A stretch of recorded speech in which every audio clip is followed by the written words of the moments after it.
Un cordial saludo, espero que estén muy bien. Hoy vamos a hablar de tres temas muy importantes para pensar la historia, no solamente de Colombia, sino también lo que podemos llamar la historia del mundo. Y en esa medida es importante que recordemos lo que dejaron las guerras civiles, una patria empobrecida, un país que fue dividido de muchas maneras, que Carlos R. Restrepo trató de unir y que después de un gobierno con algunos logros llega otra vez el hundimiento y precisamente en 1914, cuando Carlos R. Restrepo termina su presidencia, está gestándose lo que se llamó la Gran Guerra y luego se llamó la Primera Guerra Mundial, un fenómeno que lamentablemente afectó la economía colombiana.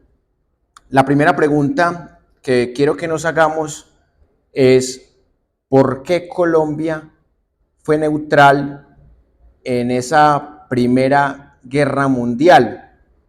Y en esa medida es importante analizar distintas fuentes, una que ya hemos utilizado en este curso, que es precisamente este libro del periódico El Colombiano, un libro que tiene algunos datos interesantes para entender nuestra realidad y también mirar algunos apuntes del libro de Gonzalo España que se titula El país que se hizo a tiros. Definitivamente Colombia ha sido un país que se ha construido de esa manera. Quizás es importante buscar otras formas, pero no es tan fácil. Y también les traigo un autor que es el historiador británico Malcolm Dees, de la gramática y el poder, o también del poder y la gramática, y otros ensayos sobre historia política colombiana y apuntes de literatura. Este libro tiene la particularidad de tener el prólogo del señor Alfonso López Miquelsen, y en esa medida es interesante porque es un presidente polémico del que más adelante hablaremos. Y esta biografía también es importante para entender esa herencia de las guerras civiles en cabeza de caudillos como Rafael Uribe Uribe.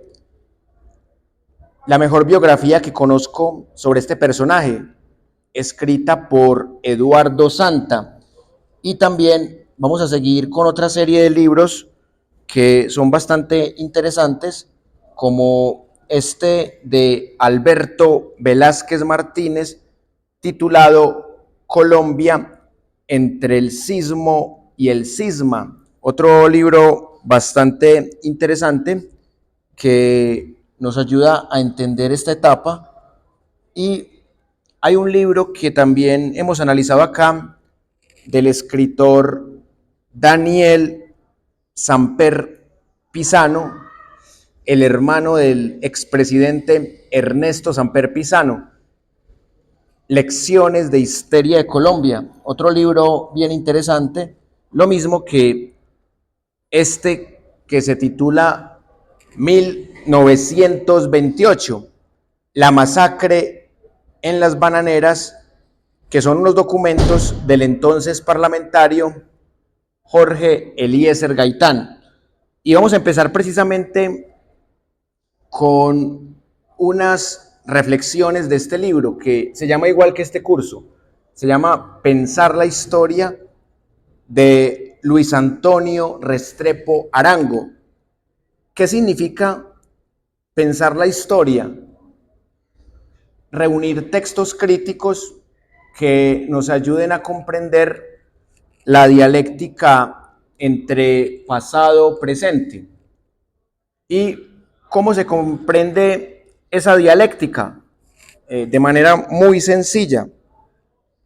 Se comprende cuando tenemos unos referentes que nos ayuden a entender los cambios, y en esa medida el profesor Luis Antonio Restrepo utilizaba referentes como Marx, como Nietzsche, como Foucault. Y Marx aportó lo que se conoce como una lectura crítica al capitalismo. Nietzsche, una lectura crítica al cristianismo, y Foucault, una lectura crítica al poder. Acá uno también podría incluir a Freud, para seguir con los maestros de la sospecha.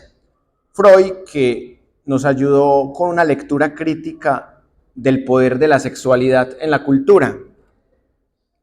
Y en esa medida, cuando pensamos la historia de Colombia, vemos que ha sido esa pugna entre lo que llaman feudalismo, capitalismo y socialismo. Colombia ha sido una sociedad de terratenientes, y en esa medida esos propietarios de la tierra son los que han marcado la parada, porque la tierra es uno de los grandes factores de la producción, al lado del capital, del trabajo, de la tecnología y del conocimiento. Y en esa medida podemos vislumbrar el tema de la tierra desde las teorías de Marx, de quiénes son los propietarios de la tierra, quiénes la trabajan, quiénes se enriquecen por ellas y cómo se han obtenido estas tierras. Y ahí entra el tema del catolicismo, que sería esa representación del cristianismo en la historia de Colombia. El catolicismo ha sido propietaria de esas tierras, y por defender esas tierras ha estado en guerras civiles en el siglo XIX. Y Foucault, que nos comparte una interesante taxonomía del poder que tiene que ver con triángulos, según esta teoría. El triángulo de verdad, saber y poder. ¿Quién impone la verdad? El grupo o el gobierno que esté en el poder, a través del saber, entendiendo el saber como ese dispositivo de comunicación que se impone en el sistema educativo. Y por eso el triángulo de Foucault ayuda a comprender bastante nuestra historia de Colombia, que son los grupos en el poder los que nos han impuesto una forma de verdad a través de un saber para perpetuar un poder. Y en esa medida, los maestros de la sospecha son bien interesantes para entender nuestra historia, para comprender por qué tenemos tantos referentes, para entender nuestra realidad.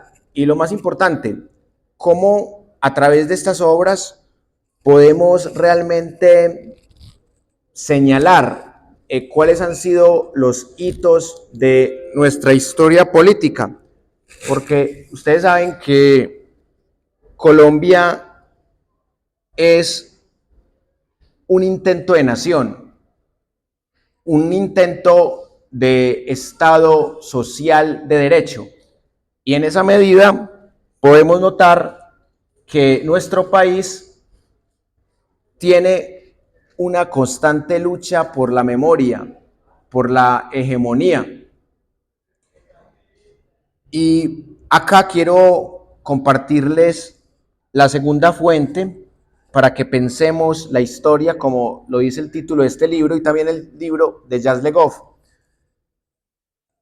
La visión conservadora de la historia ha sido bastante dominante y en esa medida, acá les tengo otro libro que se titula Nuestra Colombia, 200 años de vida nacional.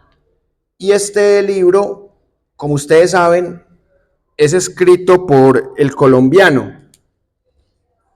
El colombiano que claramente es un medio conservador. Y a propósito de eso, quiero compartirles un párrafo de cómo este medio conservador ha tratado de contar nuestra historia con algunos sesgos y también con algunos datos interesantes.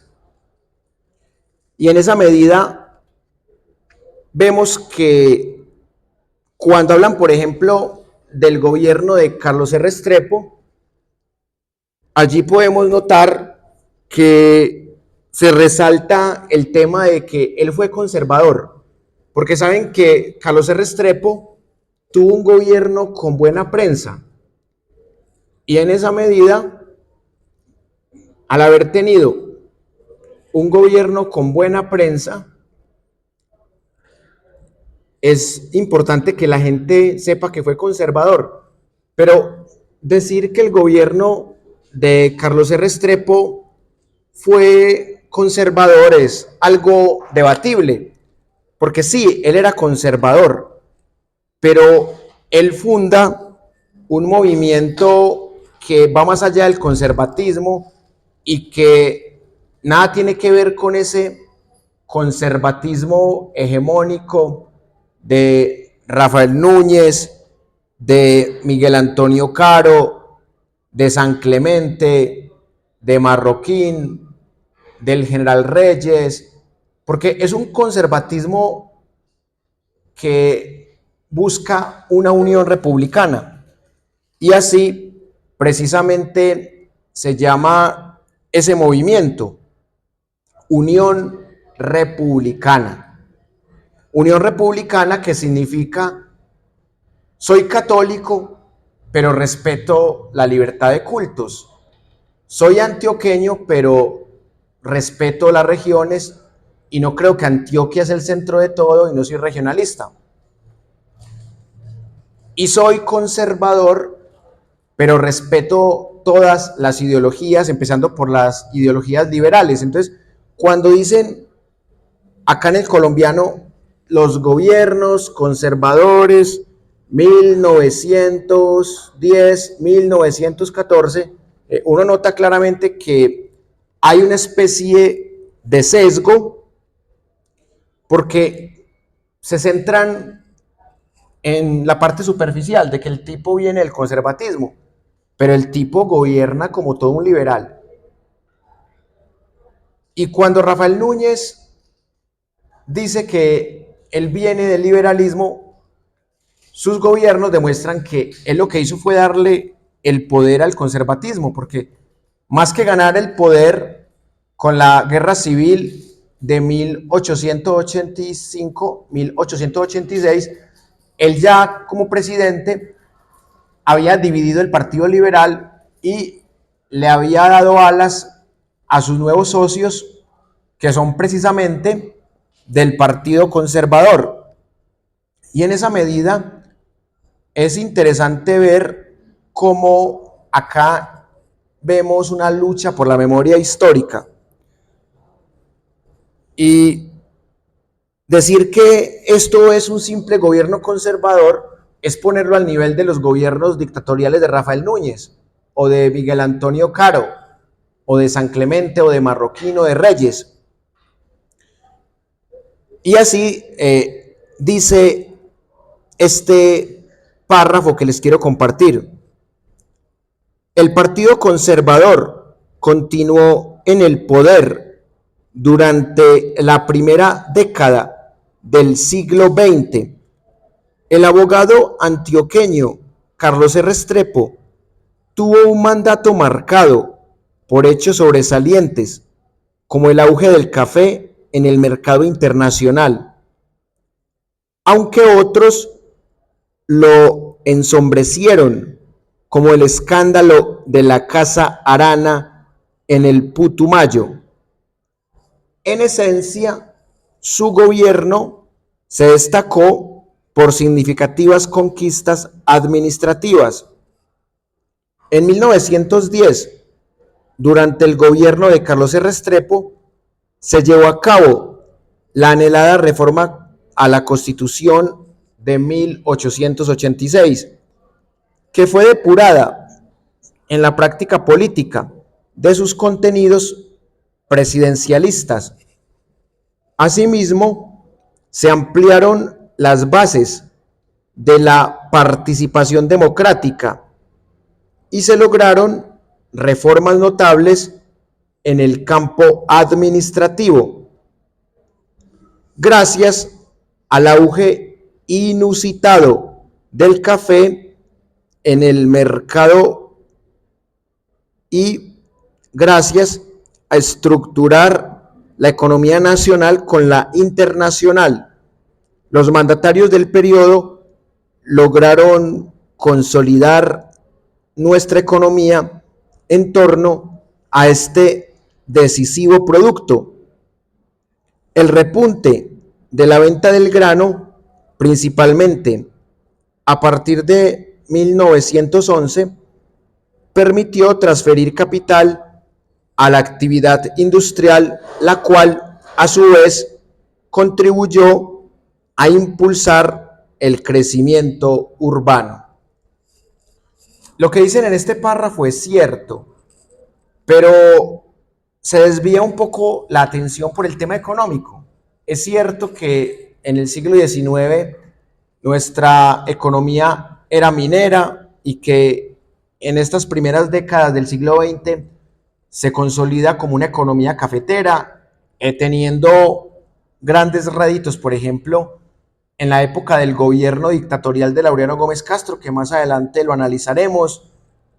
Pero lo más interesante de Carlos R. Restrepo no es el tema económico, que en ese aspecto le fue bien. Lo más interesante de Carlos R. Restrepo es ese respeto por la oposición política.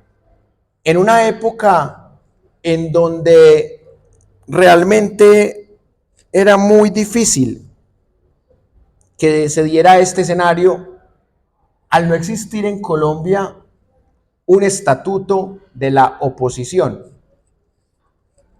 como el que se crea en los acuerdos de La Habana entre el gobierno de Juan Manuel Santos y el de las FARC, porque las FARC gobernaba el sur del país. Las FARC también constituyeron una especie de Estado, un Estado ilegal, como también lo hicieron los grupos paramilitares. Y en esa medida es interesante analizar cómo ha sido el tratamiento a la oposición en nuestra historia. Por eso, cuando uno piensa en este tema, compara los gobiernos y se da cuenta que son muy pocos los gobiernos que han respetado a la oposición. Hay otro gobierno que analizaremos en la segunda parte de la clase de hoy, que es el de Alfonso López Pumarejo, que es un gobierno que también respetó la oposición. Por eso es respetable cuando la gente considera que hubo gobiernos buenos o malos, pero cuando se trata de analizar factores, es muy importante considerar cómo se comportó ese gobierno con la oposición, más allá de la economía, porque la economía también depende por factores internacionales. Les pongo el ejemplo del presidente Vicente Concha, que le tocó gobernar justo en los 4 años de la Gran Guerra, de la Primera Guerra Mundial. Y era evidente que en temas económicos él se iba a rajar, porque la economía mundial inexorablemente se afectó. Y eso que Colombia fue neutral en la Primera Guerra Mundial, y acaba la explicación que les debía. Colombia fue neutral porque no tenía esa dependencia todavía por Estados Unidos, ni tenía la suficiente simpatía todavía por países como Alemania. Además que en Colombia habría empresas multinacionales alemanas y gringas. Y al haber este tipo de empresas en Colombia, pues Colombia quiso ser tibia. Y Colombia estaba un poco resentida con Estados Unidos, más allá de que ya se había aprobado el tratado de Thomson-Urrutia para indemnizar a Colombia por la pérdida de Panamá, pero ese dinero, como ustedes saben, para esta época de José Vicente Concha, presidente, no había llegado. Este dinero llega cuando el presidente es Pedro Nel Ospina Vázquez, que le tocó gobernar entre 1922 y 1926. Y en esa medida, al estar Colombia resentida por la pérdida de Panamá y al no tener tanta cercanía geográfica y cultural con Alemania y con otros partícipes de esa Primera Guerra Mundial, por eso es entendible que Colombia haya sido neutral, como también es entendible que más adelante lo estudiaremos, que Colombia no haya sido neutral en la Segunda Guerra Mundial y claramente haya estado con la idea panamericana, con el tema de apoyar a Estados Unidos y de combatir el nazismo. Por eso Laureano Gómez Castro la pasó muy mal, porque él era simpatizante de los nazis y por eso era muy mal visto en Colombia en ese aspecto. En épocas del gobierno de Alfonso López Pumarejo, en plena Segunda Guerra Mundial, y eso lo hablaremos más adelante. Pero ya para finalizar esta primera fuente, quiero leerles otro párrafo precisamente de este libro del colombiano, en donde se habla de un hecho que marcó tristemente la historia de nuestro país y tiene que ver con la muerte, o más bien el magnicidio, porque fue asesinado, a Rafael Uribe Uribe, porque esto inexorablemente indujo a Colombia en un escenario muy triste, un escenario que luego se combinó con el desarrollo de la Primera Guerra Mundial y que lamentablemente también se conjugó con el descontento reflejado en las protestas indígenas lideradas por el señor Manuel Quintín Lame. Y me llama mucho la atención algo del colombiano, o sea, que entiendo que es un periódico conservador y que por eso el sesgo es entendible, porque titula el apartado diciendo: la muerte de Rafael Uribe Uribe. Pero señores, esto no fue una muerte, es que no fue un infarto, no fue un cáncer, fue un asesinato y, si se quiere, un magnicidio, porque este tipo luchó en varias guerras civiles para que en Colombia existieran unos derechos laborales, los mismos que parcialmente se lograron con el segundo gobierno de López Pumarejo, que más adelante los estudiaremos, y los mismos que está buscando la reforma laboral del actual gobierno de Gustavo Petro. El magnicidio a Rafael Uribe Uribe muestra una paradoja, como les dije en la clase pasada, que alguien que luchó por los derechos de la clase trabajadora sea asesinado por dos obreros, por dos trabajadores. Y ustedes saben que existe una teoría conspirativa de un señor llamado Mamerto Bonilla, que esa cuestión de conspiración involucra a los dos partidos tradicionales enemigos de Rafael Uribe Uribe como autores intelectuales del magnicidio, o sea, que engañaron a sus obreros para que asesinaran a Rafael Uribe Uribe. Y ya ven ustedes de dónde puede venir el nombre de Mamerto Bonilla, que a Mamerto lo llaman aquel que hace parte del Partido Comunista, pues en esa época no existía el Partido Comunista Colombiano, pero da la casualidad que eso fue visto como una teoría precisamente mamerta, es decir, contraria al poder dominante. Y en esa medida, titular esto como la muerte es un descaro, porque esto no fue una muerte, esto fue un magnicidio. Es como decir, la muerte de 6.500 militantes de la Unión Patriótica, la muerte de más de 6.402 falsos positivos. Eso no fue una muerte, fue un genocidio. Y esto no fue una simple muerte, fue un asesinato interpretado como magnicidio, por lo que representa Rafael Uribe Uribe para la historia de Colombia. Entonces, en este párrafo, el periódico Conservador El Colombiano dice lo siguiente: toda esta situación generó gran inestabilidad y una crisis social que provocó el asesinato del dirigente liberal Rafael Uribe Uribe en 1914. O sea, mal redactado, no fue el asesinato de él, fue el asesinato a él, porque él no fue el asesino, él no se suicidó, o él no mató a alguien, o sea, él fue asesinado. O sea, estos periodistas no saben redactar. Realmente fue el asesinato a él, que fue un magnicidio. Esta reconocida figura política había proclamado a José Vicente Concha, que fue el presidente precisamente entre 1914 y 1918, que un liberal montando conservadores, para que vean ustedes por qué no se puede quedar uno en el maniqueísmo liberal conservador.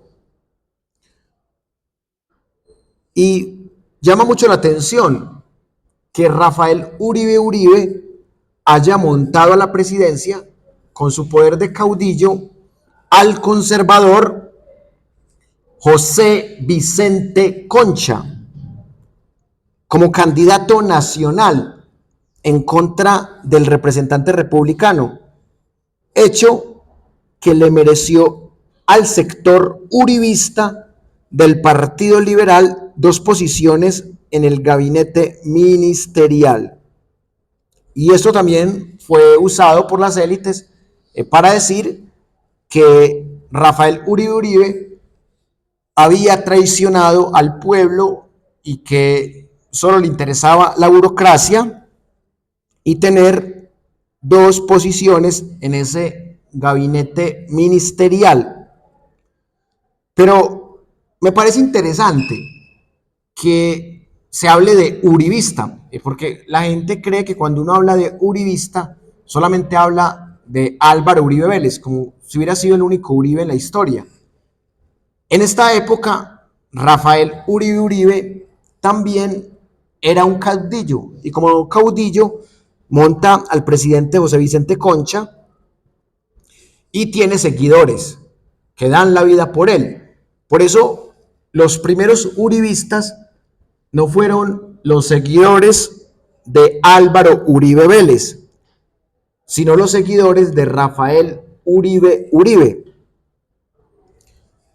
El ministro de Obras Públicas, Aurelio Rueda, cuota de Uribe, fue el encargado de realizar los despidos a los empleados. Otra vez mal redactado esto, no fue el despido de los empleados. Los empleados no despiden, el que despide es el patrón. El despido a los empleados del ministerio y a los trabajadores, quienes se volvieron en contra de Uribe, porque la prensa y los adversarios republicanos hicieron correr el rumor que en dicho ministerio solo había cabida para los militantes liberales. A la campaña de la prensa se unieron agitadores verbales y Bogotá fue cubierta con avisos en contra del cónsul del desprestigio, entre comillas, refiriéndose a Uribe Uribe, que fue cónsul, como se apodaba a quien había sido general durante la Guerra de los 1000 días, además de abogado, ministro, parlamentario y periodista. El 14 de octubre, Jesús Carvajal y Leovigildo Galarza, dos obreros que habían sido rechazados en el Ministerio de Obras Públicas, asaltaron a Uribe Uribe en la calle de la Carrera, en cercanías del Capitolio Nacional, y le asestaron varios golpes de hachuela que le produjeron la muerte en la madrugada del día siguiente. No fue una muerte, fue un asesinato cruel, convertido en magnicidio. Los asesinos fueron capturados enseguida, sin que opusieran resistencia, y el proyecto de ley que Uribe Uribe iba a presentar al Senado acerca de la indemnización para accidentes de trabajo quedó en suspenso. Bueno, lamentable esto. El Partido Liberal quedó sumido así en una profunda crisis de la que no se repondría ni siquiera con los intentos de convocatoria por parte del antiguo compañero de armas de Uribe Uribe, el general Benjamín Herrera. Bueno, y siempre es importante comparar fuentes, porque aquí tenemos la visión conservadora y siempre va a ser interesante compararla con esta versión biográfica de Eduardo Santa. Entonces, voy a mostrarles también cómo describe acá a Rafael Uribe Uribe el señor Santa, y en esa medida quiero leerles lo que Santa llama el atentado salvaje. Y aquí veremos cómo se compara esto con lo que el periódico conservador El Colombiano hablaba respecto a este magnicidio, y acá se explica mucho mejor por qué lo asesinaron. Va a leerles este párrafo que es bastante diciente. Día a día, los linotipos republicanos pregonaban con crueldad y con odio la presunta traición de Uribe. Oradores y conferencistas se movilizaron por todo el país con un copioso y demoledor bagaje de improperios y calumnias contra el jefe del bloque liberal. Las hojas volantes circularon con la difamación y la invitación a la violencia. Los anónimos, las consejas, el chascarrillo, el chismecillo y hasta la copla miseranda proliferaron por doquier en detrimento del prestigio del gran caudillo. La prensa republicana no dejaba de tronar un solo instante, creando una atmósfera hostil, un clima de contumelia, un caldo de cultivo dentro del cual el crimen florecía como ciertas parásitas entre el fango y la sombra. Uribe traidor, Uribe tránsfuga, Uribe vendido, Uribe clerical, Uribe conservador, Uribe apátrida, Uribe colaborador del tirano, Uribe enemigo del pueblo. Impresionante esto. Uribe oportunista, Uribe veleidoso, Uribe traficante, Uribe defensor de los monopolios, Uribe autor de las guerras de 1895 y 1899, Uribe responsable de la pérdida de la revolución, Uribe sostenedor de la dictadura de Rafael Reyes, Uribe patrocinador de costosas misiones de frailes, Uribe divulgador de secretos de la Comisión de Relaciones Exteriores, Uribe socialista y propagador de doctrinas corruptas, demagogo, eran los motes de la prensa republicana. Oradores y conferencistas como heresiarcas del odio predicaban en los barrios obreros de Bogotá ciertas consignas que solo podían conducir al crimen. Comillas, mientras el general Uribe viva, el Partido Liberal permanecerá desunido y anarquizado.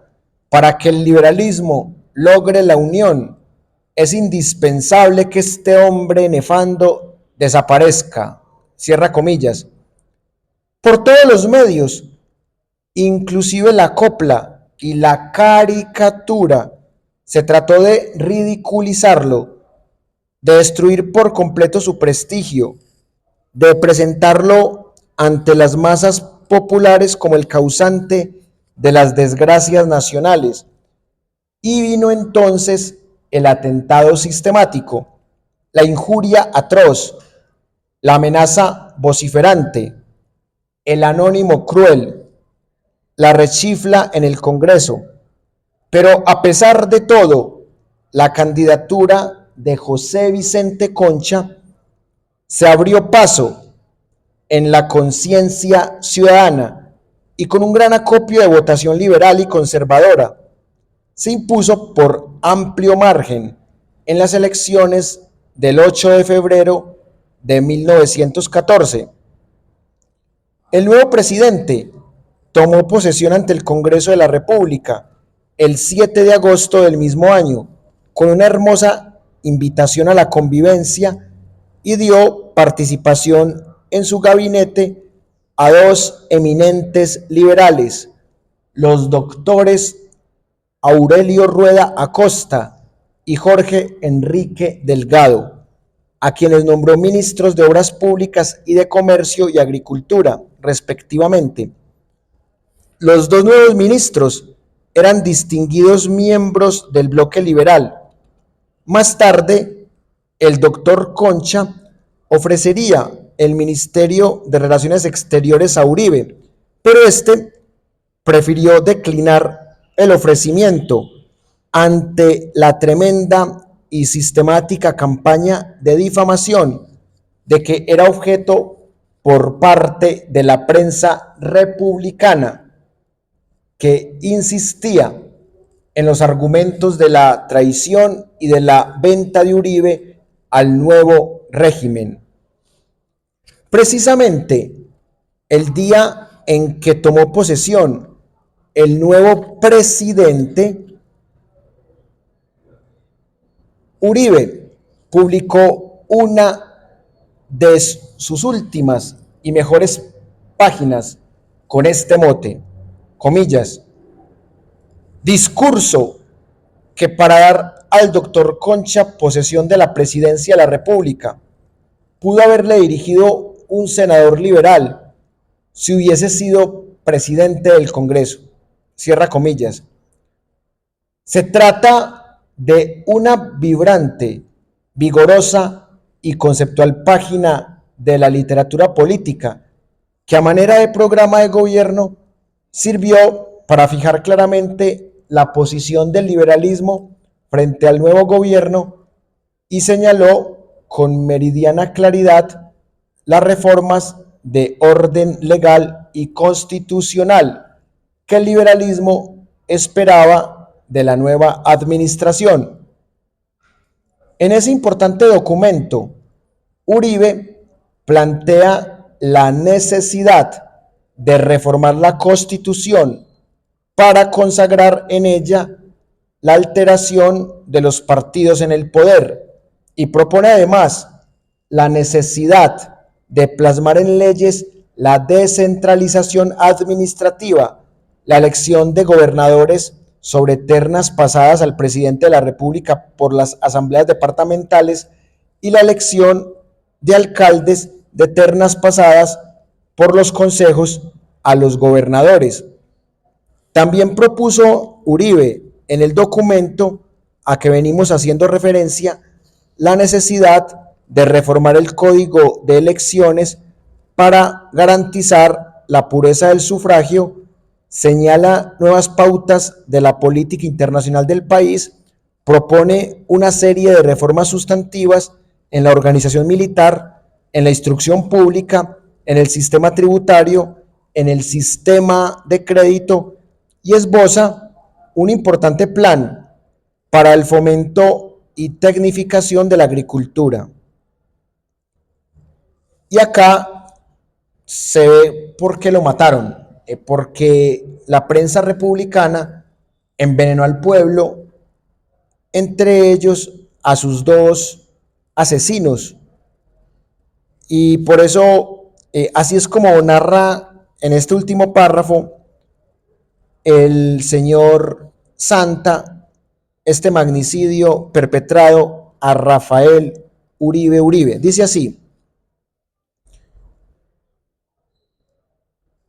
hasta que al fin salió la víctima, o sea, Rafael Uribe Uribe, de su casa, de una habitación situada en la calle Novena, número 111. El reloj de la catedral marcaba la 1:30 de la tarde. Lo mataron casi a la misma hora que mataron a Gaitán, curioso eso. Y las calles estaban casi solitarias. La ciudad dormitaba bajo un cielo limpio y apacible.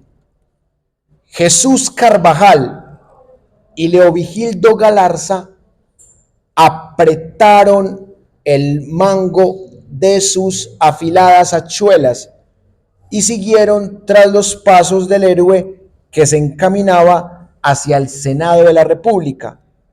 Lentamente, parsimoniosamente, Rafael Uribe Uribe bajó por la calle Novena, llegó a la carrera séptima y dobló hacia el norte, rumbo al Capitolio Nacional. Jesús Carvajal y Leovigildo Galarza iban detrás, a pocos pasos del caudillo, escondiendo sus terribles armas bajo sus ruanas, pero listos al ataque bárbaro. Y al llegar a la mitad de la cuadra, Leovigildo Galarza aligeró el paso, se adelantó al caudillo y luego se le arrojó de frente y le descargó la hachuela sobre la cara.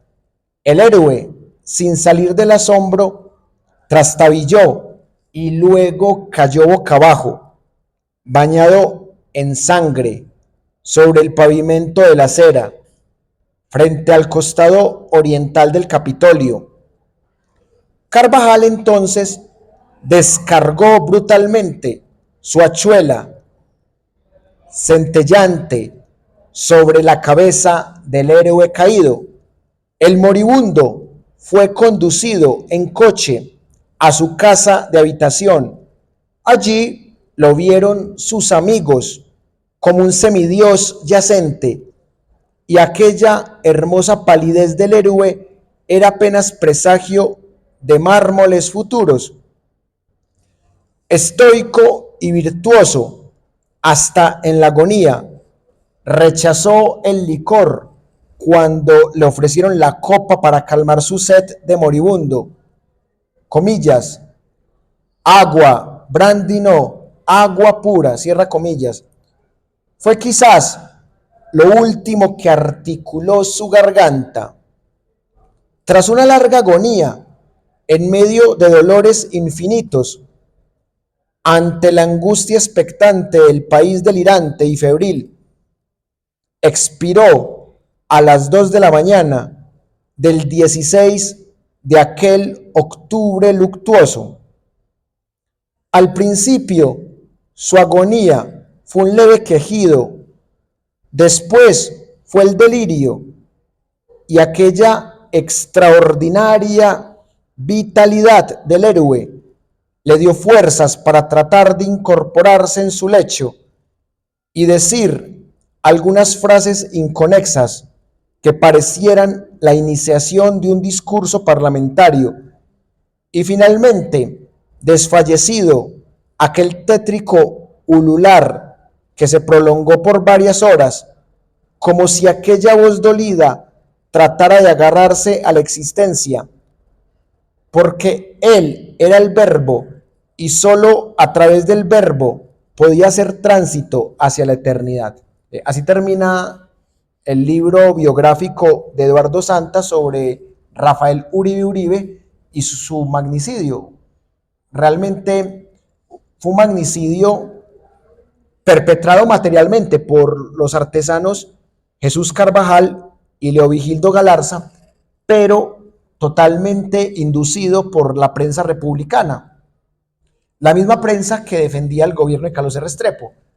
Y por eso, en clases pasadas, habíamos dicho que Carlos Restrepo tuvo un gobierno muy bueno, pero que cuando termina su gobierno y empieza el de José Vicente Concha entre 1914 y 1918, queda ese lunar de que esa prensa republicana destruye totalmente a Rafael Uribe Uribe. Y en esa medida quiero terminar esta parte de la clase con este libro de Malcolm Dees, que se titula Del poder y la gramática, de cómo en nuestro país ha habido un poder discursivo que va de la mano con el poder político.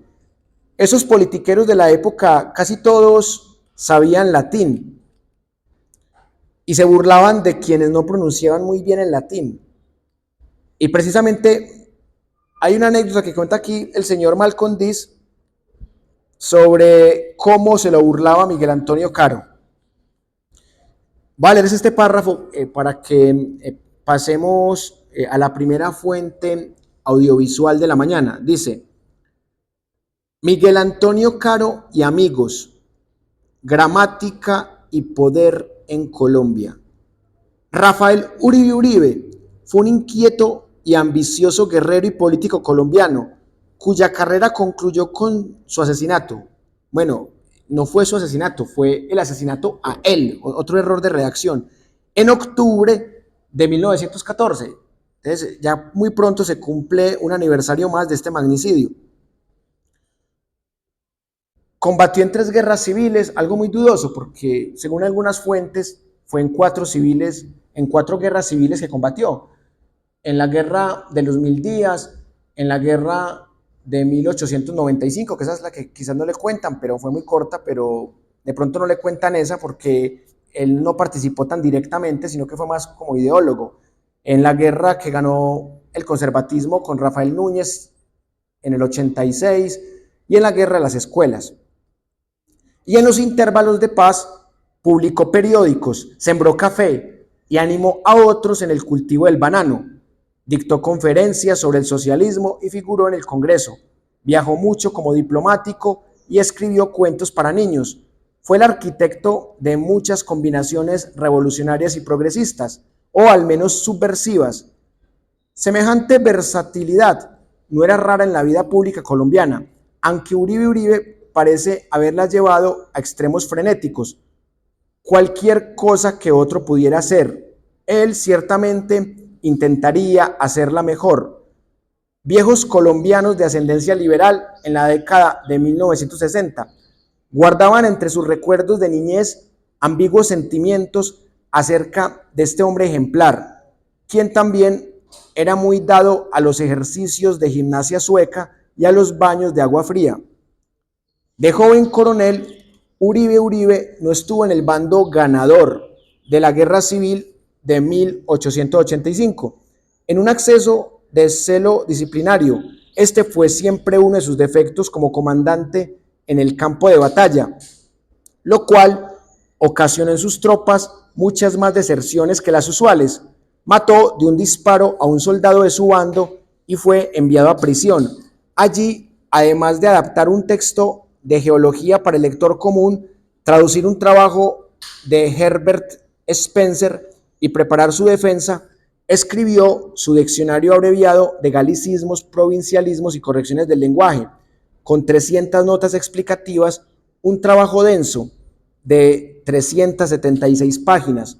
Su carrera, su prestigio, su arsenal no hubieran quedado completos sin un libro así.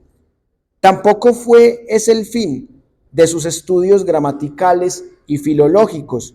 Los congresos de finales de los años 1880 y la década de 1890 fueron ampliamente dominados por los adversarios del liberalismo, y Uribe fue uno de los dos únicos liberales que lograron ser elegidos en ese periodo.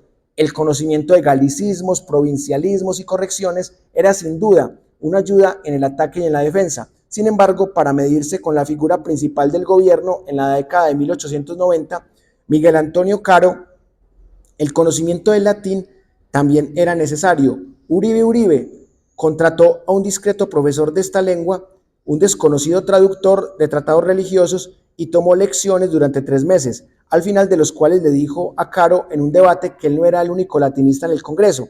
Para demostrarlo, citó un proverbio: nunca es fide cum ponte te socia. Caro, poniendo las manos sobre la cabeza, exclamó: horror, horror. Cuando ustedes quieran hablarme en latín, les ruego que me pronuncien bien las sílabas finales, porque allí es en donde está el meollo de la cuestión. Bueno, ¿por qué es interesante este análisis del historiador británico Malcolm Dees? Porque precisamente él rescata ese tema de la gramática, que en Colombia es más importante pronunciar bien una palabra que realmente gobernar bien. En Colombia, cuando alguien pronuncia bien, se cree que es buena persona. Y miren ustedes que cuando un presidente o un alcalde dice una grosería, como hijo de tantas, se desvía la atención con eso y se pierde de vista lo realmente importante.